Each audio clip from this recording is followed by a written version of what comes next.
ये टॉपिक्स थे अपने, supreme court, high court, judicial review और जुडिशियल एक्टिविज्म। एक तरीके से पूरा जो जुडिशरी था वो आज कंप्लीट करना था अपने को। तो हाई कोर्ट से रिलेटेड अपने को रोल क्या होता है, कॉन्स्टिट्यूशनल स्टेटस क्या है, क्या इसके जुरिस्डिक्शन होता है, वो भी बहुत इंपॉर्टेंट होता है।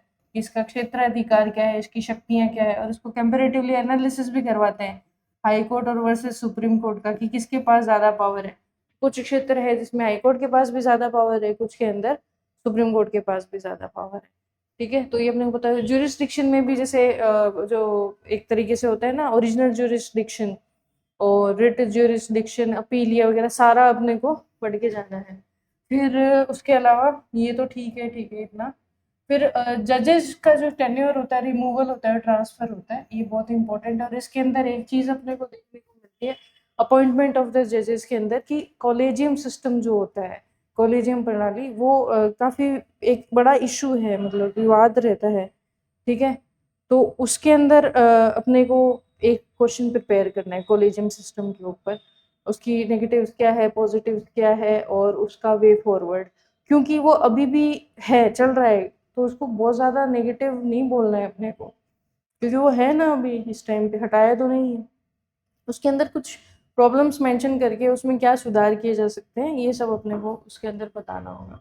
सिमिलरली हाई कोर्ट के हो गए, तो सुप्रीम कोर्ट जो है उसके अंदर क्या क्या चीज़ें अपने को करनी थी। तो रोल क्या है, स्टेटस क्या है, कॉन्स्टिट्यूशनल प्रोविजंस क्या है, कौन सा आर्टिकल आता है सुप्रीम कोर्ट का, 147। ठीक, ये आर्टिकल है इसका। जजेस कंपोजिशन वगैरह क्या रहता है, जुरिस्डिक्शन पावर है, ये मेंस के लिए इम्पोर्टेंट है। और अगेन जो अपने हाई कोर्ट और सुप्रीम कोर्ट का एनालिसिस करवाते हैं कि किसके पास ज़्यादा है, किसके पास कम है, वो सारी चीज़ें। इससे रिलेटेड इश्यूज क्या है, चैलेंजेस क्या है, ये भी अपने को पता होना चाहिए। ये तो हाई कोर्ट और सुप्रीम कोर्ट से रिलेटेड बातें होगी। फिर न्यायपालिका की स्वतंत्रता जो होती है, वो एक बहुत अच्छा क्वेश्चन है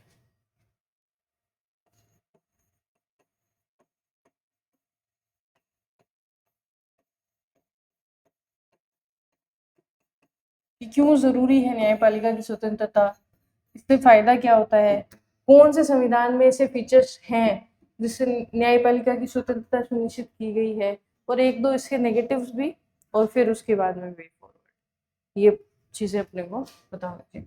और जो इश्यूज होते हैं, जो कुछ प्रॉब्लम्स हैं, जैसे प्रॉब्लम्स क्या क्या अपने को देखने को मिलती है, ओवरबर्डन है,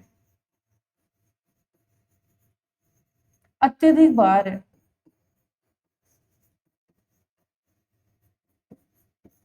किसके ऊपर, जुडिशरी के ऊपर। फिर दूसरा उसका जो अपना क्षेत्राधिकार है, उसका क्षेत्राधिकार या उसका कार्य क्या है, जो भी चीज होती है उसकी न्यायिकता की जांच, मतलब संवैधानिक जांच करना। जो भी जो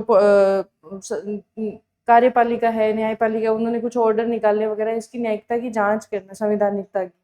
या फिर कोई क्राइम वगैरह हो गया तो उसके अंदर बाद में उसके ऊपर जांच करना। तो इस क्षेत्राधिकार को धीरे धीरे क्रॉस करके थोड़ा लेजिस्लेशन की तरफ ये आ रहे हैं।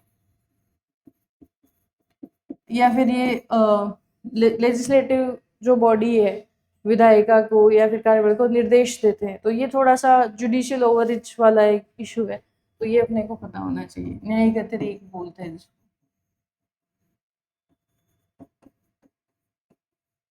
कॉलेजियम वाला बता ही दिया मैंने आपको, कॉलेजियम प्रणाली, इसका ऊपर भी इसके फायदे नुकसान वगैरह सारी चीज। ठीक है, और स्टैटिक वाला पोर्शन तो जी, हाँ, जस्टिस डिले तो इसमें ओवरबर्डन में आ जाएगा, क्योंकि डिले हो रहा है, ओवरबर्डन की वजह से ही हो रहा है, तो ये भी इसकी एक इशू। अब हम एक दो टॉपिक थे हमारे, न्यायिक समीक्षा जिसको हम जुडिशियल रिव्यू बोलते हैं, न्यायिक सक्रियता और न्यायिक अतिरेक। ठीक है, एक टेबल बनाई है मैंने, इसके अंदर आप कुछ चीजें और भी ऐड कर लेना कि भाई इनका उद्भव कैसे हुआ, ठीक है, और विकास कैसे हुआ भारत के अंदर। ये चीज आप खुद से प्रिपेयर कर लेना, बाकी चीज तो यहाँ सफिशिएंट है। इसकी परिभाषा क्या है भाई, न्यायिक समीक्षा क्या होता है, कि न्यायपालिका क्या करती है, कानून या कोई भी कार्यवाही होती है किसकी, लेजिस्लेटिव बॉडी की, यानी अपनी विधायिका की, और कार्यपालिका की, तो उसकी जो संवैधानिकता की जांच करती है। संवैधानिकता की जांच, वो निर्णय भी हो सकते हैं, वो नियम भी हो सकते हैं, वो कानून भी हो सकते हैं, कुछ भी हो सकता है, उसकी संवैधानिकता की जांच करती है। न्यायिक सक्रियता में क्या होता है, न्यायपालिका द्वारा सामाजिक जो न्याय है यानी सोशल, अगर हम जस्टिस की बात करें और एडमिनिस्ट्रेटिव रिफॉर्म्स यानी प्रशासनिक सुधार की बात करें, तो उसके लिए एक्टिव जो रोल है वो अदा करते हैं। इनका दो टारगेट होता है कि सोशल वंचितों, जैसे आज अपने भी अगर किसी भी पोस्ट पे ना भी हो, तभी हम देखते हैं ना गरीबों को या फिर कोई दिव्यांग को देख के हमारे अंदर जो है परानुभूति आती है, हम चाहते हैं कुछ करें, तो जो अपनी जुडिशरी है उसके पास तो बहुत पावर है, तो वो कर सकते हैं उसके लिए। अब है न्यायिक अतिरेक। जब जो न्यायिक सक्रियता होती है वो थोड़ा एक स्टेप और आगे बढ़ जाती है। न्यायिक सक्रियता तो अच्छी चीज है, लेकिन एक कदम और आगे बढ़ जाती है तो न्यायिक अतिरेक यानी जुडिशियल ओवररीच हो जाता है। न्यायपालिका अपनी संवैधानिक सीमाओं से परे जाकर विधायिका या कार्यपालिका के क्षेत्र में हस्तक्षेप करने लग जाती है। लेजिस्लेशन का कार्य जो है वो मतलब पार्लियामेंट का है, लेकिन उसके अंदर जुडिशरी हमें देखने को मिलती है। अब इसके हम बताएंगे कि पावर कहाँ से मिलती है या आर्टिकल क्या क्या है इसके। तो ये सारे आर्टिकल है, ये तो जुडिशियल रिव्यू के लिए आर्टिकल 13, 32, 131, 144 और 226 ये सुप्रीम कोर्ट और हाई कोर्ट को ये पावर देते हैं कि वो जुडिशियल रिव्यू कर सके। और 32, 226 and 142 that is very important, ये जो आर्टिकल है ये न्यायिक सक्रियता को एक बैकिंग देते हैं। फिर कॉन्स्टिट्यूशन का सेपरेशन ऑफ पावर का जो प्रिंसिपल होता है वो न्यायिक अतिरेक का उल्लंघन, मतलब न्यायिक अतिरेक की वजह से यहाँ पे उल्लंघन होता है। अच्छा, यहाँ पे ये अपने लिख सकते हैं कि जैसे PIL है, ठीक है, न्यायिक नवाचार जो है जैसे PIL है, बेसिक स्ट्रक्चर है, मूल ढांचा, और सुओमोटो, सुओमोटो को अपने क्या बोलते हैं, स्वतः संज्ञान। तो ये कुछ न्यायिक नवाचार जो है, ठीक है, ये एक तरीके से बेस देते हैं या पावर देते हैं न्यायिक अतिरेक करने की। भाई एक हद तक तो ये ठीक है, बहुत अच्छी चीज है, बट इनकी कोई स्पेसिफिक परिभाषा नहीं है, इनका दायरा बहुत बड़ा है, तो इनकी वजह से कई कई बार न्यायिक अतिरेक भी होता है। अब उद्देश्य क्या होता है वो हल्का सा देख लो, उद्देश्य इतने इंपॉर्टेंट नहीं है, मेन है उदाहरण इसके। जैसे केशवानंद भारती वर्सेस केरला के अंदर और इंदिरा गांधी वर्सेस नारायण केस जो था उसके अंदर जुडिशियल रिव्यू किया गया था। फिर जो विशाखा गाइडलाइंस अपने सुनते हैं या MC मेहता केस के अंदर जो पर्यावरण से संबंधित अपने बातें सुनते हैं, तो वो न्यायिक सक्रियता का उदाहरण है। और 2G स्पेक्ट्रम के अंदर इन्होंने नीति निर्माण में हस्तक्षेप करा दिया, या फिर क्रैकर्स बैन जो है वो इस ऐसा आदेश दे दिया, तो ये जो है ये जुडिशरी का जो है न्यायिक अतिरेक माना जाता है। अच्छा, हाँ, व्हीकल्स पे बैन हो गया, या फिर और भी कुछ ऐसे एक्सट्रीम, जैसे एक बार उन्होंने बोला था कि जो ब्यूरोक्रेट्स हैं उनके बच्चों को गवर्नमेंट स्कूल में ही जाना चाहिए, तो ये थोड़ा एक्सट्रीम चीज हो गई, उसको न्यायिक अतिरेक जो है बोला गया। प्रॉब्लम क्या आती है, जो लेजिस्लेटिव बॉडी होती है वहां पे जनता के प्रतिनिधि होते हैं और उनका काम ही प्रमुख है कानून बनाना, लेकिन जो न्यायपालिका के अंदर लोग होते हैं वो जनता के प्रतिनिधि नहीं होते हैं और उनका प्रमुख कार्य भी नहीं होते हैं। तो ये सबसे बड़ी प्रॉब्लम है जुडिशियल ओवररीच की, ठीक है। अब ये सीमा या लक्षण की बात करें तो संविधान के दायरे के अंदर रहते हुए न्यायिक समीक्षा की जाती है। न्यायपालिका केवल संवैधानिक समीक्षा करती है, ये सिर्फ ये देखेगी कि कॉन्स्टिट्यूशन के अकॉर्डिंग ये सही है या नहीं, ऐसा नहीं करेगी ये कि भाई मोरल तरीके से सही है या नहीं, ऐसा नहीं। कॉन्स्टिट्यूशनल में जो चीजें लिखी हुई है हमारे संविधान के अंदर, नियमों में, कानूनों में, एक्ट के अंदर, उसके अकॉर्डिंग एक्ट करेगी। जबकि अगर मैं बात करते हैं न्यायिक सक्रियता की, तो न्यायिक सक्रियता तो अपनी सक्रिय भूमिका के अंदर नियम और दिशा निर्देश जारी कर देती है, और जो ओवररीच होता है उसके अंदर तो पूरा शक्ति जो पृथक्करण होता है उस सिद्धांत को, सेपरेशन ऑफ पावर को क्रॉस करके और खुद ही लेजिस्लेटिव काम करने लग जाते हैं, एग्जीक्यूटिव काम करने लग जाते हैं, बहुत ज्यादा ओवर हस्तक्षेप चलता है, ये होता है। तो इस तरीके से ये तो मैंने एक मॉडल टाइप में बनाई है, आपका एक शॉर्ट नोट बेस्ट हो जाएगा। आप इधर आधार लिख लेना, इधर ये तीनों चीज लिख लेना और उसको प्रिपेयर कर लेना। अब आप बताओ, ये 3 क्वेश्चन भी बनाए थे इन्होंने 2021 में से रिलेटेड, 2 या 3, वो आपका इसे एक पेज से ही हो जाते हैं। इसमें मैंने आपको बताया कुछ चीजें नहीं है, जैसे उद्भव और विकास वगैरह हैं वो भी लिख लो, प्रोस कॉन्स वो सब भी लिख लो, मतलब सब कुछ इसके अंदर आप चीजें लिख, उसको और बेटर बना लेना थोड़ा इंग्लिश के अंदर। हाँ, अब फर्स्ट क्वेश्चन पे आते हैं कि न्यायिक समीक्षा जो है, जुडिशियल रिव्यू, संवैधानिक जांच के रूप में कार्य करती है, लेकिन इसका न्यायिक सक्रियता में परिवर्तन अक्सर शक्तियों के जो पृथक्करण सिद्धांत है उसकी रेखाओं को धुंधला कर देता है, जिससे प्रॉब्लम क्या होती है, न्यायिक गतिविधि। अब judicial review is a good thing, तो आपको यहाँ पे तीनों चीज उन्होंने बोली है ना, तो हम तीनों चीज एक्सप्लेन करेंगे उनको एक एक या दो दो लाइन के अंदर। तीनों की परिभाषा हमें पता होनी चाहिए, तो तीनों की परिभाषा अपने प्रिपेयर करके जाएंगे, और फिर उसका इसकी नेगेटिव जो है उनके बारे में हम विशेष तौर पे चर्चा करेंगे। न्यायिक समीक्षा क्या होता है और न्यायिक सक्रियता क्या होता है वो हमें पता होनी चाहिए। ये भारतीय लोकतंत्र के अंदर बहुत महत्वपूर्ण आयाम है, ठीक है। और जो अवधारणाएं हैं शक्तियों के पृथक्करण के सिद्धांत को कैसे प्रभावित करती है, तो उसके बारे में बात करते हैं। देखो, न्यायिक समीक्षा मैंने आपको बताया था एक संवैधानिक जांच है, ये कीवर्ड तो आप रट ही लो कि ये एक क्या है, संवैधानिकता की जांच करती है कि जो भी कानून, नियम या कोई भी बात बताई गई है वो कॉन्स्टिट्यूशन के अकॉर्डिंग सही है या नहीं। ये है जुडिशियल रिव्यू, ठीक है। इसके अंदर जो विधायिका जो होती है या फिर कानून और कार्यपालिका ने जो भी किया है उसकी संवैधानिकता की जांच होती है। तो इसको शॉर्ट में करके आप लिख लो। इसका उद्देश्य जो होता है संविधान की सर्वोच्चता को बनाए रखना है, ये एक वर्ड आपको याद है, ठीक है। और नागरिक जो है उनके मौलिक अधिकारों की रक्षा करना है, क्योंकि हमें पता है जुडिशरी और स्पेशली जो सुप्रीम कोर्ट है वो कस्टोडियन है फंडामेंटल राइट के, गार्जियन है, ठीक है। और ये सुनिश्चित करना है कि सरकार संविधान के मतलब जो आधारित जो सीमा है उसके अंदर काम कर रही है या नहीं कर रही। इसको आप कोशिश करना कि एक ही लाइन में ले आओ। एक न्यायिक समीक्षा जो है संवैधानिकता की जांच करता है, किसके ब्रैकेट के अंदर, न्यायपालिका और कार्यपालिका के जो कार्य हैं उनकी, ठीक है, जिससे न्यायिक संविधान की सर्वोच्चता स्थापित की जाती है, मौलिक अधिकारों की रक्षा सुनिश्चित की जाती है, और सरकार संविधान के अनुरूप चल रही है, उसकी सीमा में है नहीं, ये सुनिश्चित किया जाता है। तो उसको एक लाइन में आप लिखना। फिर मैंने आपको संवैधानिक आधार बताए थे, वो आर्टिकल आपको आर्टिकल जरूर मेंशन करने हैं। शक्तियों का पृथक्करण जो है, न्यायिक समीक्षा का जो एक मतलब ये कंसेप्ट है वो चेक एंड बैलेंस पे काम करता है। तो इसकी व्याख्या को मजबूत करती है और ये सुनिश्चित करती है कि विधायिका और कार्यपालिका अपनी अपनी शक्तियों का दुरुपयोग ना करें, क्योंकि विधायिका और कार्यपालिका काफी पावरफुल होती है, तो उनके ऊपर भी एक आय रहनी चाहिए उसके लिए। न्यायिक सक्रियता जो है वो क्षेत्राधिकार का विस्तार है। जो क्षेत्राधिकार है, जो जुडिशरी का जो मेन काम होता है वो चेक एंड बैलेंस रखना है, लेकिन थोड़ा सा क्षेत्राधिकार बढ़ता है और सक्रिय होकर, ठीक है, न्यायपालिका विशेषकर जैसे पीआईएल के माध्यम से उन मामलों में भी हस्तक्षेप करती है जो पारंपरिक रूप से तो कार्यपालिका और विधायिका के अधिकार क्षेत्र में आते थे, लेकिन मैंने अगेन बताया था सामाजिक न्याय सुनिश्चित किया जाता है उसके थ्रू। तो वो बहुत इंपॉर्टेंट एक चीज है कि सामाजिक न्याय के लिए वो अपने क्षेत्राधिकार को थोड़ा सा बढ़ाते हैं। जैसे एग्जाम्पल, प्रदूषण नियंत्रण, जेल सुधार, मानवाधिकारों का उल्लंघन, शिक्षा जैसे मामलों के अंदर निर्देश देते हैं कार्यपालिका, ठीक है। ये मुख्य रूप से कार्यपालिका की निष्क्रियता और विधायिका की विफलता के कारण पैदा हुई थी। बाकी मैंने आपको बताया था वो आर्टिकल्स आप इसके अंदर लिखना, 32, 226 एंड 142।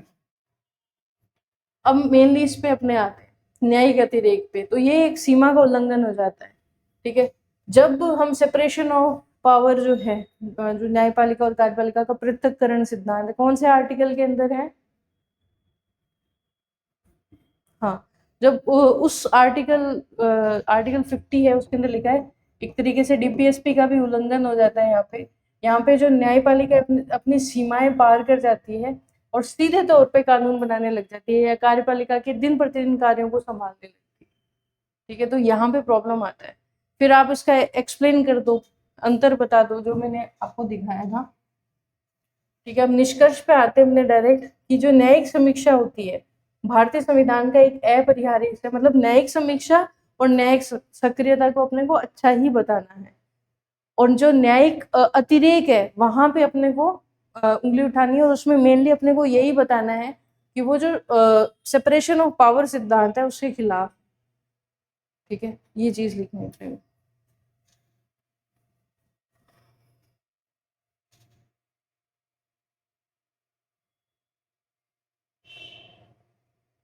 अब सेकंड क्वेश्चन पे आते हैं। ये था क्वेश्चन आपका, justice delay is justice denied, जो प्रिंट नहीं हो पाया वहां इस वजह से कि जो न्याय में देरी है वही न्याय से इनकार के समान है। इसके ऊपर एक ऐसे भी पूछा हुआ है आरपीएससी ने और शायद यूपीएससी ने भी पूछा हुआ है, और ये काफी फेमस कोटेशन है कि न्याय में जो देरी है वो न्याय न मिलने के समान है।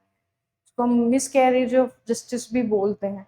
ये वर्ड ज़रूर यूज़ करना है। इसमें बहुत सारे आप वो भी लिख सकते हो केसेस, हालांकि इसमें नहीं मिलेंगे आपको, बट आप सर्च करना कुछ केसेस जो हैं जिसके अंदर न्याय तो मिला, लेकिन जब न्याय मिला तब किसी की डेथ हो गई होगी या इस तरीके से कुछ सेंसिटिव केस होंगे, फेमस केस, उनको आप ज़रूर मेंशन करना। भाई 50 साल बाद आप किसी को रेप केस में सजा दे रहे हो तो देयर इज नो मीनिंग, मतलब कोई मतलब थोड़ी है उस चीज़ का।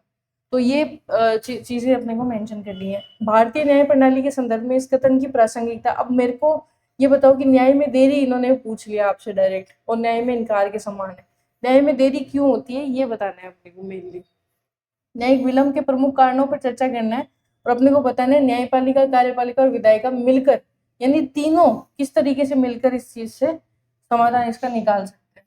अब हमने इसको थोड़ा सा एक्सप्लेन कर देते हैं कि भाई आर्टिकल 21 के अंतर्गत हमें न्यायिक प्रक्रिया जो है मिलने का अधिकार है टाइम पे, और जो टाइम पे अगर नहीं मिलती है, अपने को जस्टिस नहीं मिलता है, तो वो जस्टिस न मिलने के ही बराबर है। भारत में जो लंबित मामले हैं 5 करोड़ से अधिक है और धीमी न्यायिक प्रक्रिया इस सिद्धांत को गंभीर चुनौती देता है। ठीक है, अब न्यायिक विलंब के कारण सबसे पहला है कि मामलों का बहुत ज्यादा ओवरबर्डन है। ओवरबर्डन है जुडिशरी के अंदर, सुप्रीम कोर्ट, हाई कोर्ट, निचली अदालतों में करोड़ों मामले लंबित पड़े हैं। फिर जजेस की कमी है, जो रेशियो है आप उसको लिखो कि 10 लाख पे सिर्फ जो है 21 जज, ये 10 लाख पर केवल 21 जज, ये एक प्रॉब्लम है। एक आप जरूर लिखना इंफ्रा की प्रॉब्लम, जो आधारभूत अवसंरचना, दोनों लिखना, फिजिकल इंफ्रास्ट्रक्चर और ये टेक्नोलॉजिकल या फिर है ना टेक्नोलॉजिकल या फिर डिजिटल पे लिख सकते हो आप इसको। डिजिटल इंफ्रा जो है सफिशिएंट नहीं है अभी भी देखते हैं अपने कोर्ट की हालत क्या है। प्रक्रियात्मक जटिलताएं बहुत ज्यादा है, नोटिस, तारीखें, गवाहों की अनुपस्थिति, पुलिस की जांच में देरी, ये बहुत बड़ी प्रॉब्लम है। ये एक्चुअल में ग्राउंड लेवल की यही समस्या है। संसाधन नहीं है अपने पास, अदालतों में तकनीकी और बुनियादी ढांचे की कमी है। सरकारी मुकदमों की अधिकता है, 60-70% मामले तो सरकार ही एक तरीके से पक्षकार रहती है इसके अंदर। बार बार एडजर्नमेंट होता है ना, तारीख पे तारीख जो हमने बोलते हैं, ये एक प्रॉब्लम है। अब ये सारी प्रॉब्लम तो उन्होंने बता दी, 5-6 प्रॉब्लम। अब इसके प्रभाव क्या होते हैं, तो पीड़ित को समय पर राहत नहीं मिलती तो आर्टिकल 21 का उल्लंघन हो गया। गरीब और कमजोर वर्ग जो है, अच्छा एक प्रॉब्लम और है अपनी जुडिशरी की, बहुत ज्यादा खर्चीली प्रक्रिया है। ठीक है, तो गरीब और कमजोर वर्ग तो बहुत ज्यादा प्रभावित होते हैं। न्यायपालिका में विश्वास कम हो जाता है, आर्थिक और सामाजिक लागत जो है वो भी बढ़ती है, और अपराधियों में दंडहीनता की भावना आती है। तो अपराध इससे ओवरऑल और बढ़ेगा। जब हमें डर ही नहीं होगा कि अपने कुछ गलत कर रहे हैं तो हमारे साथ कुछ बड़ा दंड हमें मिलेगा, तो फिर प्रॉब्लम होगी, इससे और ज्यादा जो है अपराध बढ़ेगा। अब इसके सॉल्यूशन अपने को बताने हैं, समाधान क्या होगा इससे। तो जजों की संख्या, जो प्रॉब्लम है उसी से सॉल्यूशन निकालना है। भाई फिजिकल और डिजिटल इंफ्रास्ट्रक्चर नहीं है तो उसको बढ़ावा देना चाहिए। अब आप उसमें लिख सकते हो कि एआई का यूज कर सकते हैं अपने, और कुछ पोर्टल वगैरह भी आए जैसे सुपेज पोर्टल करके है, काफी सारे पोर्टल्स हैं, आप उनको मेंशन कर सकते हो। Fast track courts, special courts, commercial courts ऐसे बना सकते हैं हम। ई कोर्ट्स, वर्चुअल हियरिंग्स, जो डिजिटल हियरिंग्स वगैरह होती है, डिजिटल फाइलिंग, इनको हम मजबूत कर सकते हैं। सरकारी जो मुकदमेबाजी होती है उसकी नीति में सुधार करनी चाहिए कि भाई जो अनावश्यक अपीलें हैं उनको हम कर सकते हैं कम। समय सीमा एक डिसाइड कर देनी चाहिए, जैसे बहुत सारे केसेस के अंदर होता है कि कोई समय सीमा ही नहीं है, लगातार चल रहे हैं। उसका कुछ टाइम बाउंड मैनर में होना चाहिए कि इतने दिन में एक हमें केस निपटाना है, फिर उसके बाद प्रथम अपील इतने दिन में होनी चाहिए, द्वितीय अपील उतने दिन में होनी चाहिए, ऐसा हमें फिक्स करना चाहिए। मध्यस्थता, जिसको हम आर्बिट्रेशन बोलते हैं, लोक अदालतें, एडीआर, ठीक है, वो सबको बढ़ावा मिलना चाहिए। तो लोक अदालत, मध्यस्थता या ट्रिब्यूनल्स वगैरह ऐसे कुछ स्पेसिफिक होंगे तो उससे बहुत ज्यादा फर्क पड़ेगा। तो न्याय में देरी न केवल व्यक्तिगत अधिकारों का निर्णय बल्कि लोकतांत्रिक जो शासन है और जो हम विधि का शासन बोलते हैं, रूल ऑफ लॉ, उस सिद्धांत को भी कमजोर करती है। इसलिए न्यायपालिका, कार्यपालिका और विधायिका तीनों मिलकर ऐसी प्रणाली विकसित करनी होगी जहाँ न्याय सुलभ हो, तेज हो, निष्पक्ष हो, ताकि न्याय वास्तव में न्याय के रूप में महसूस किया जा सके। ऐसी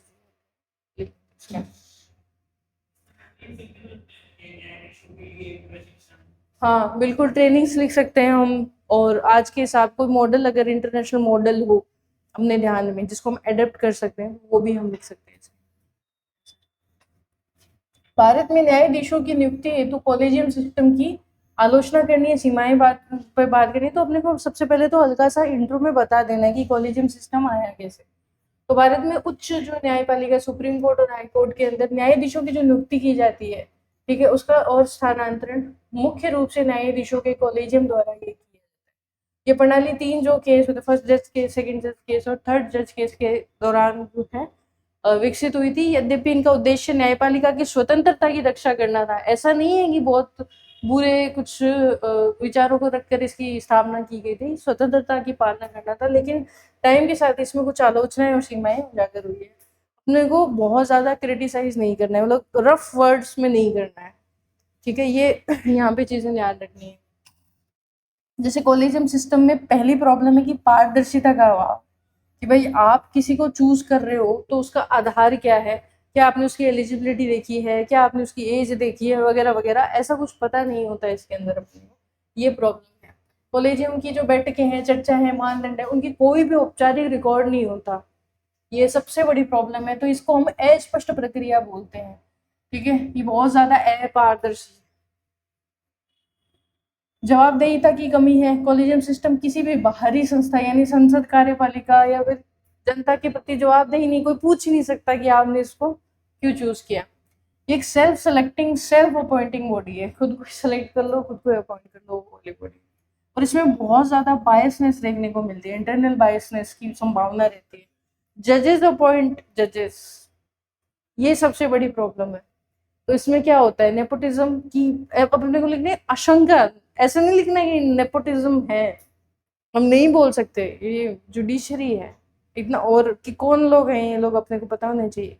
हाई कोर्ट, सुप्रीम कोर्ट के जजेस, चीफ जस्टिस, उनके लिए हम थोड़ी बोलेंगे नेपोटिज्म करते हो आप, आशंका रहती है। जब ऐसा सिस्टम होता है, जजेस अपॉइंट जजेस, तो इसमें भाई भतीजावाद, नेटवर्किंग और लॉबिंग की आशंका रहती है।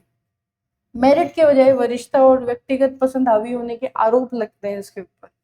देखो, अपने नहीं कह रहे हैं, ऐसे बोलते हैं, कई बार आरोप लगते हैं, इसलिए बोलते हैं लैंग्वेज बहुत इंपॉर्टेंट होती है। आपका क्वेश्चन क्या है, हर जगह हम खुलकर नहीं विरोध कर सकते, यहाँ पे अपने को चीजें बतानी होगी कि ऐसे आरोप लगते हैं, क्रिटिक्स बोलते हैं नहीं, हाँ, मतलब अपने को ऐसे मन में हीन भावना नहीं रखनी है। जैसे डाली तो जाती है अपने अंदर, कौन डालता है अपने, जैसे बुक्स तो डालती नहीं, बुक्स की लैंग्वेज तो ये होती है, कोई टीचर अगर हैं थोड़े से ज्यादा, वो डालते हैं कोचिंग में, या फिर कोई और वीडियो के अंदर जो हम देखते हैं, क्योंकि आजकल जो जितना भी यूथ है, इवन बड़े लोग भी, जो जितना नॉलेज गेन कर रहे हैं वो बुक्स से नहीं गेन कर रहे हैं, वो रील्स और यूट्यूब से ज्यादा गेन कर रहे हैं। और यूट्यूब के अंदर जितना भी कंटेंट होता है, उसकी ऑथेंटिसिटी क्या है आप बताओ। जैसे कि आज कोई डॉक्टर मुझे बोलता है कि आपको ये खाना चाहिए, आपको ये नहीं खाना चाहिए, तो उसकी ऑथेंटिसिटी, उसकी लेजिटिमेसी है, उन्होंने एमबीबीएस किया है, उन्होंने एमएस किया है, जो भी आगे की पढ़ाई है वो की, उनके पास एक पर्टिकुलर ईयर का एक्सपीरियंस है, उसके बेस पे उन्होंने मुझे देख के, मेरे को पर्सनली देखकर, इंडिविजुअल को देखकर, मेरी बात सुनकर और फिर मुझे राय दी है। यूट्यूब पे जो भी कंटेंट आता है, पहली बात है कि कोई स्पेशलाइज है या नहीं, उससे रिलेटेड अपने को कुछ नहीं पता होता। दूसरी बात, वो एक इन जनरल बात एक बहुत मास पीपल को बोलते हैं। जैसे वो बोलते हैं ये खाना चाहिए, है ना, तो फ्रूट खाना चाहिए, फॉर एग्जाम्पल केला खाना अच्छा है, बट अगर मैं डायबिटिक हूँ तो मेरे लिए वो, मैं तो खा लूंगी दिन के 3-4, भूख लगेगी तो वो प्रॉब्लम क्रिएट कर देगा। तो ये प्रॉब्लम है। ये यहाँ पे हम जो अपनी फंडामेंटल ड्यूटीज पढ़ी थी, अब बात करते हैं साइंटिफिक टेम्पर की, कि वो बना के रखना चाहिए, तो वो यहाँ पे अपने को दिखता है कि नहीं है, वो हो गया था। तो जो बुक्स हैं वही ऑथेंटिक है, उनकी लैंग्वेज को ही फॉलो करना चाहिए। बाकी कोई कह रहा है, ठीक है, सुन सुन लो, बट उसके ऑथेंटिसिटी चेक करो, क्रॉस वेरीफाई, आंख बंद करके किसको अंधानुकरण नहीं करना चाहिए, ये बात है। तो इसलिए मैं कह रही हूँ, लैंग्वेज आप थोड़ा सा देखो कि ऐसे आरोप लगते हैं, भाई भतीजावाद की आशंका हो सकती है, हमने ऐसी लैंग्वेज यूज की है। हम जुडिशरी के ऊपर खुला मैं थोड़ी ना बोल सकती हूँ कि होता है ऐसा, होता है तो मतलब एक जुडिशियल जो सिस्टम है उस पर कितना फेथ है इंडियन पॉपुलेशन का, बहुत ज्यादा भारतीय लोग फेथ करते हैं, तो वो टूट जाएगा। वो थोड़ी बहुत होती होगी, बट यही तो प्रॉब्लम है जिसकी वजह से हम डिस्कस कर रहे हैं। फिर हम बोल देखते हैं डाइवर्सिटी नहीं है, जैसे महिला न्यायाधीश कितने ही देखने को मिलती है, बहुत कम। अभी तक हमें फर्स्ट अपनी सीजीआई नहीं मिली फीमेल, तो ये बहुत बड़ी बात है। एससी एसटी ओबीसी अल्पसंख्यक वगैरह या क्षेत्रीय पृष्ठभूमि के प्रतिनिधित्व बहुत कम हमें देखने को मिलता है। यहाँ पे एक सबसे बड़ी प्रॉब्लम है, इसको हम थोड़ा खुल के बोल सकते हैं कि कम है, ठीक है, या नहीं है, इस तरीके से लिख सकते हैं, क्योंकि ये एक्चुअल में फैक्ट्स है ना अपने पास, इतनी फीमेल है, इतने मेल है, इतने ओबीसी, इतने एसटी, तो ये जस्टिफाई कर सकते हैं ना यहाँ।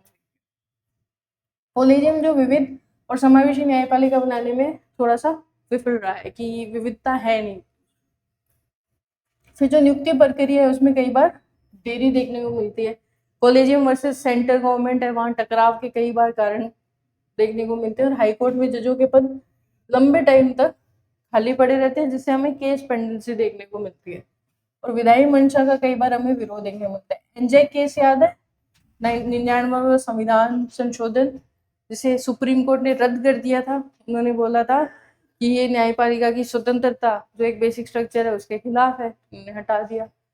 तो इसकी आलोचना की कि सुप्रीम कोर्ट खुद की पावर्स को कम नहीं करना चाहता, खुद की पावर से रिलेटेड डिसीजन खुद ही ले लिया कि नहीं नहीं नहीं ये तो नहीं होगा।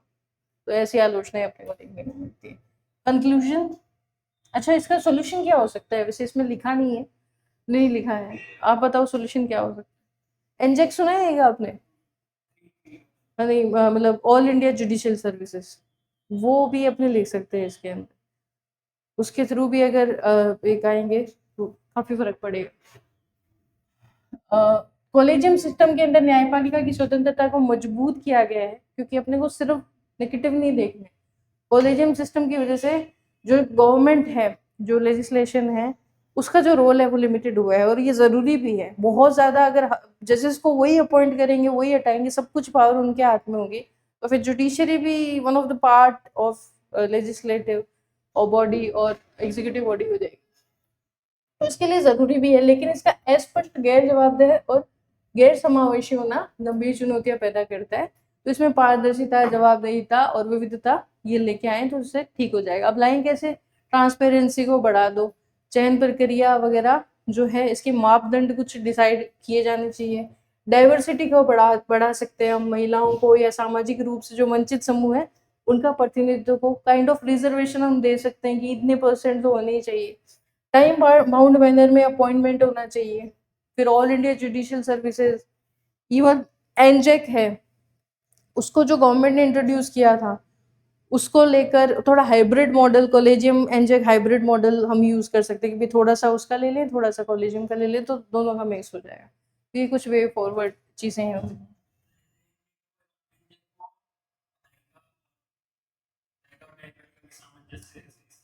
हाँ यही सही है। हाँ, दोनों के सामंजस्य से उसको क्लियर करना चाहिए। हाँ वो ये है, और मतलब दोनों का कुछ कुछ पार्ट अगर हम ले लेंगे तो बेटर एक वर्जन देखने को मिलेगा अपने को। अब हम पीआईएल की बात करते हैं, है ना। जनहित याचिका, लोकहित याचिका बोलते हैं, पब्लिक इंटरेस्ट लिटिगेशन। इसने न्याय को सामाजिक और लोकतांत्रिक दोनों स्तरों पे विस्तार दिया है। मतलब न्याय जो है वो समाज के और जो डेमोक्रेटिक लोग, मतलब उसको चीज को बढ़ाया है। लेकिन इसका दुरुपयोग, अब प्रॉब्लम यहाँ आती है जब मिसयूज होता है किसी भी चीज का, तो उसने न्यायिक सक्रियता की सीमाओं को चुनौती दी है। इस पे अपने को चर्चा करना है, तो इतना लैंग्वेज पे टेंशन लेने की जरूरत नहीं है। एक सेकंड ना, हेलो हेलो।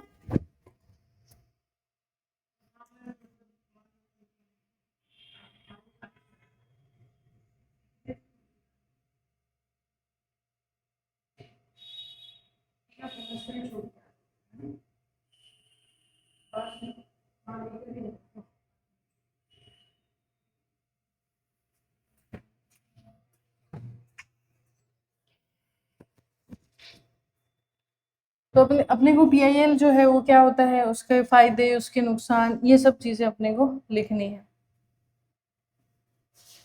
जो जनहित याचिका होती है वो भारतीय न्यायपालिका का एक महत्वपूर्ण नवाचार है, इनोवेशन है, जिसने न्याय की पहुंच को कमजोर और वंचित वर्गों तक विस्तारित किया है। पहले हमें पॉजिटिव चीजें ही लिखनी है। पीआईएल ने न्यायपालिका को सामाजिक और लोकतंत्र दोनों स्तर पर सक्रिय भूमिका निभाने का अवसर दिया, जिससे अब फायदा क्या होता है, एनवायरनमेंट सेक्टर में बहुत फायदा देखने को मिला है, ह्यूमन राइट्स, शिक्षा, स्वास्थ्य, ऐसी जो सार्वजनिक हित के मामले हैं उसमें न्यायालय अब सीधा हस्तक्षेप कर सकता है। ये पावर पीआईएल ने ही दी है न्यायपालिका, ठीक है। जैसे एमसी मेहता और विशाखा द पेट केसेस हैं, ये देखते ही सब मतलब इससे रिलेटेबल फील करते हैं, तो आप ये लिखो बिल्कुल से। एमसी मेहता के अंदर प्रदूषण नियंत्रण और विशाखा जो गाइडलाइंस थी उसके अंदर कार्यस्थल पर यौन उत्पीड़न रोकने के लिए दिशा निर्देश दिए गए थे, ठीक है। अब बात करेंगे पीआईएल की पॉजिटिव। सामाजिक न्याय को बढ़ावा मिलता है, लोकतंत्र जो जवाबदेही को सुनिश्चित करता है और नीतिगत जो सुधार होते हैं और जो दिशा निर्देश हैं वो दिए जाते हैं न्यायपालिका के माध्यम से समय समय पे। तो जो न्यायपालिका की जो प्रोडक्टिविटी है वो भी यूटिलाइज की जा सकती है विधायिका के द्वारा। अब प्रॉब्लम क्या है, अत्यधिक न्यायिक सक्रियता को जन्म देता है, और जो एक मतलब एंड हो सकता है कई बार जुडिशियल ओवररीच यानी न्यायिक अतिरेक के तौर पे, ठीक है। एग्जाम्पल हम वही 2G स्पेक्ट्रम केस के अंदर सुप्रीम कोर्ट ने नीति स्तर पर हस्तक्षेप किया था, ये काफी बड़ा विवाद भी हुआ था यहाँ पे। और जो फ्रिवलेस यानी तुच्छ जो होती है ना, एक तरीके से बोलते हैं तुच्छ पीआईएल जो है दायर की जाएगी, यानी कि पब्लिसिटी के लिए कई बार, या फिर कई बार परेशान करने के लिए, तो उस तरीके से या व्यक्तिगत हित के लिए अगर दायर जो याचिकाएं की जाती है तो उससे संसाधनों का दुरुपयोग होता है, ये प्रॉब्लम है।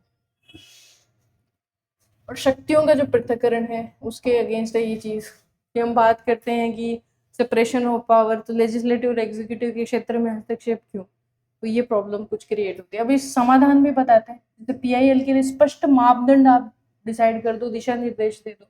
जो प्रिविलेज यानी तुच्छ जो होती है या राजनीतिक उद्देश्यों के लिए जो पीआईएल दायर की जाती है उनके लिए हम प्रिलिमिनरी स्क्रूनिटी जो है वो कर सकते हैं, मतलब एक स्क्रूटनी हो जाएगी, अलग अलग छांट लेंगे पहले से, तो बेटर हो जाएगी चीज़ें कि भाई इनिशियल लेवल पे रिजेक्ट कर दी उन्होंने, करती भी है न्यायपालिका, रिजेक्ट कर देती है पीआईएल्स, बट प्रिलिमिनरी ही हो जाए, कोई बॉडी ही उसको कर दे तो बेटर हो जाएगी। न्यायपालिका की भूमिका जो है समीक्षित और संतुलित होनी चाहिए, समीक्षा मतलब होनी चाहिए, रिव्यू वाली होनी चाहिए और संतुलित होनी चाहिए, पावरफुल अथॉरिटी नहीं होनी चाहिए।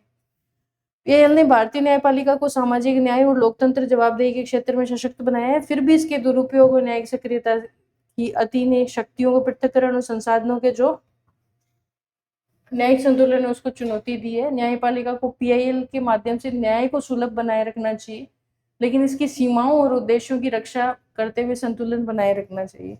क्या आप ये भी लिख सकते हो कि न्यायिक अतिरेक नहीं होना चाहिए, और जो वो लिख दिया संसाधनों का जो है समुचित उपयोग होना चाहिए, जो फेक पीआईएल्स होती है उसके चक्कर में संसाधन नहीं। अभी नेक्स्ट क्वेश्चन है कि न्यायाधीशों के महाभियोग, ये बहुत स्टैटिक क्वेश्चन है, ये आपको आता हो, एक मैंने सोचा स्टैटिक भी दे देती हूँ। इसके महाभियोग यानी इम्पीचमेंट बताना था, और इसमें जो संवैधानिक प्रावधान है और प्रक्रिया का वर्णन करना था, एकदम प्योर स्टैटिक क्वेश्चन है। तो अपने इसके अंदर बताना है कि जो महाभियोग है भारतीय संविधान ने एकदम बताया है, ठीक है, केवल गंभीर अनुचित आचरण जो मिसबिहेवियर होता है या कुछ और अपराध वगैरह होता है उनके लिए लागू होता है।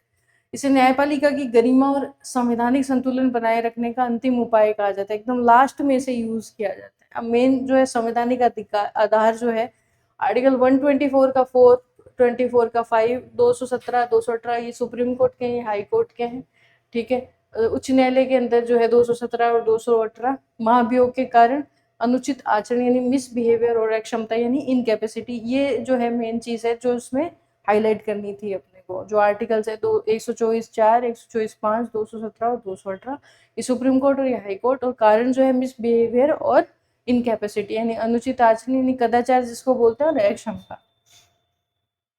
अब प्रक्रिया क्या होती है, इसको आप फ्लो चार्ट में भी दिखा सकते हो, अच्छी लगेगी। जैसे पहले यहाँ पे रखते हैं कोई भी सदन में, फिर स्पीकर के पास जाता है, मतलब इस तरीके से आप फ्लो चार्ट के अंदर दिखाओगे तो बेटर हो जाएगा।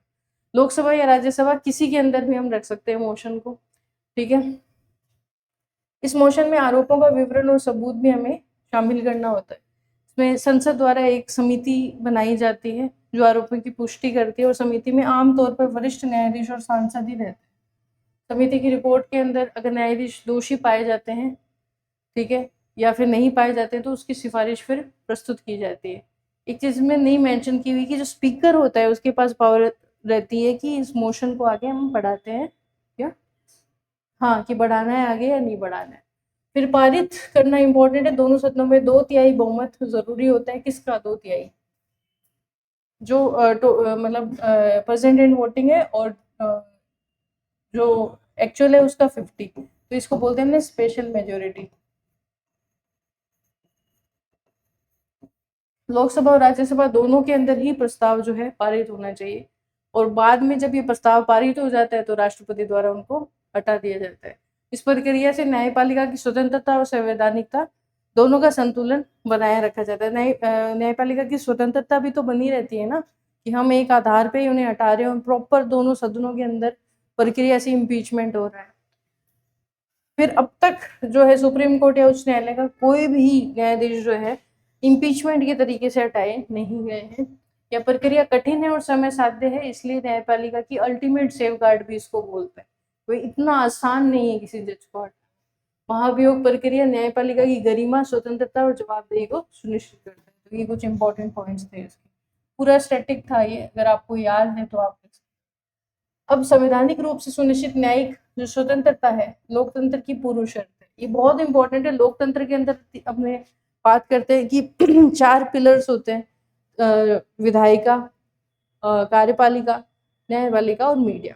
तो उसके अंदर से एक महत्वपूर्ण पिलर है न्यायपालिका, और उसका जो स्वतंत्र होना ये लोकतंत्र की पहली शर्त हम मानते हैं। इसमें हमें एक्सप्लेन करना है कि क्या होता है, कौन से आर्टिकल में लिखा है, फायदा क्या होता है और लिमिटेशंस क्या है, और फिर कंक्लूड करना था। तो संविधान द्वारा सुनिश्चित जो न्यायिक जो स्वतंत्रता है वो किसी भी लोकतंत्र की मजबूत नींव है। इसी लाइन को एक बार एक्सप्लेन किया है, ताकि रूल ऑफ लॉ, मौलिक अधिकारों और शक्तियों के पृथक्करण से जो सिद्धांत है वो सुनिश्चित किया जा सके। जो जुडिशरी की जब हम बात करते हैं, एक तो रूल ऑफ लॉ, एक फंडामेंटल राइट्स जो होता है उनका सेफगार्ड,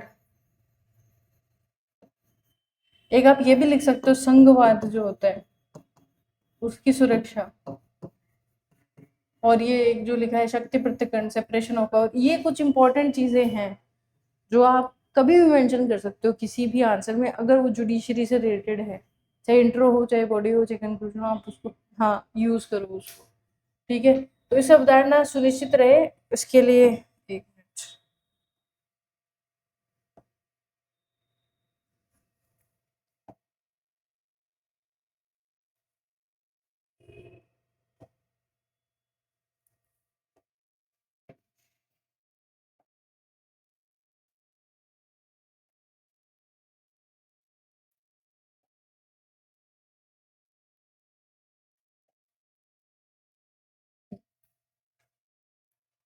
तो अनुच्छेद 124, 217, 50, 121 से 145 ये सब न्यायाधीशों की नियुक्ति, सेवा, वेतन, कार्यकाल, इन सबको सुरक्षा प्रदान करते हैं। तो देखो अपने को पता भी होनी चाहिए कि स्वतंत्रता कैसे, किसी की भी स्वतंत्रता हो, चाहे वो न्यायपालिका की बात करें, इलेक्शन कमीशन की बात करें, क्या तो उनकी जो नियुक्ति है, उनको हटाना है, उनकी सेवा शर्तें हैं या फिर कुछ और चीजें उन्हें एडिशन में दी गई हैं, वही है, मतलब उनकी पावर्स, एक तरह सेफ्टी उनकी जो है वो मेंशन करनी है। जैसे कार्यकाल की सुरक्षा है, इनका सिक्योरिटी ऑफ टेन्योर इनको मिला है। जो सुप्रीम कोर्ट के न्यायाधीश है वो 65, और हाई कोर्ट के जो हैं वो 62 ईयर्स तक जो है पावर एंजॉय करते हैं। हेलो, हाँ हेलो, हाँ नीचे आके बैठ जाओ, मैं बस 1 मिनट में फ्री हूँ। हाँ, वेतन और पेंशन की बात करें हम तो फिक्स सैलरीज है इनकी, और कंसोलिडेटेड फंड ऑफ इंडिया के अंदर हरित है। फिर कार्यपालिका से स्वतंत्रता है, कौन सा आर्टिकल, वही 50। फिर एक न्यायिक समीक्षा का हमने एक्सट्रीम पावर दे रखा है आर्टिकल 32, 226, 141 और 142 के अंदर। अब लोकतंत्र में महत्व वही अगेन, रूल ऑफ लॉ सुनिश्चित करता है, मौलिक अधिकारों की रक्षा करता है, शक्तियों का संतुलन यानी सेपरेशन ऑफ पावर, और इनसे रिलेटेड आप केसेस जो मैंने लिखे हैं इस तरीके से आपको जो याद है वो आप मेंशन करो। ठीक है, और लोकतांत्रिक जवाबदेही है वो सुनिश्चित करता है। अब प्रॉब्लम्स क्या है, कॉलेजियम सिस्टम एक प्रॉब्लम है, जुडिशियल ओवररीच एक इश्यू हमें देखने को मिल रहा है कि भाई हमने इतना ज्यादा उनको स्वतंत्र कर दिया कि कॉलेजियम से रिलेटेड प्रॉब्लम आ रही है, पारदर्शिता नहीं है, जवाबदेहिता नहीं है, जुडिशियल ओवररीच हो रहा है, न्यायिक रिक्तियां जो है, लंबित मामले, ये ऐसी चीजें हमें देखने को मिल रही है। और जैसे व्यवहारिक उदाहरण की हम बात करें, ठीक है, तो जो जुडिशियल जो स्वतंत्रता है उससे, तो इस तरीके की चीजें जो हमें फायदे वाली चीजें भी देखने को मिली है इससे। तो निष्कर्ष अपने को करना है, संविधान द्वारा सुनिश्चित जो न्यायिक स्वतंत्रता है लोकतंत्र का मुख्य आधार है। यह न केवल नागरिकों के अधिकारों की रक्षा करता है, जबकि शासन में भी जवाबदेही को सुनिश्चित करता है और शक्ति संतुलन को भी बनाए रखता है। केवल स्वतंत्र और निष्पक्ष न्यायपालिका ही लोकतंत्र को सशक्त और न्यायसंगत और उत्तरदायी बना सकती है। ऐसे अपने को इसको मेंशन करना था सारी चीज़। तो इसमें से कीवर्ड आप उठाया करो, जो आपको की देते हैं ना, उसके कीवर्ड को आप पकड़ के रखो। तो इसको कर लेना आप घर पे जाके, मतलब चाहे देख के ही लिख लेना, क्योंकि जो आपका फॉर्मेट है ना वो तो परफेक्ट है, उसमें कोई दिक्कत नहीं है। इवन ऑनलाइन भी जो कॉपीज आती है ना मेरे पास, वो भी बहुत अच्छी आती है, उनका भी फॉर्मेट परफेक्ट है। एक मेरे पास आई थी, उनको मैंने मेंशन भी किया है कि थोड़ा सा फॉर्मेट पे काम करो, उनका कंटेंट अच्छा था।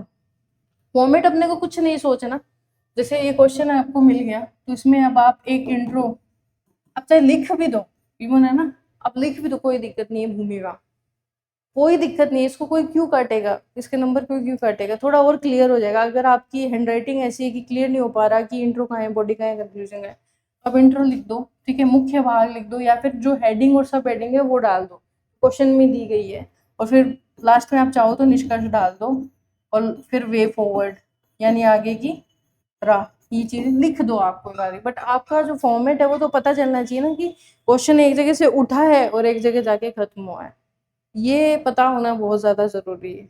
और फिर फैक्ट तो है ही, जैसे अब ये पॉलिटी की हम इसकी बात करें, जुडिशरी केसेस, आर्टिकल्स, कोई रिपोर्ट है तो ये कोई उदाहरण है तो वो बहुत ज़रूरी है, उसके बिना कोई मतलब नहीं है बातों का। उसके बिना जैसे हम ये लिखे ना सेपरेशन ऑफ पावर, तो अगर हम आर्टिकल 15 लिखेंगे तो थोड़ा सा वो बाहरी नहीं हो पाएगा। आर्टिकल 50 लिखते ही वो समझ जाएंगे क्या बात करना चाह रहे हैं, ऐसे। ठीक है, तो ये करनी है, आपने पूरी लिखी तो लिख के ले आना कल, है देख लेती हूँ। हाँ।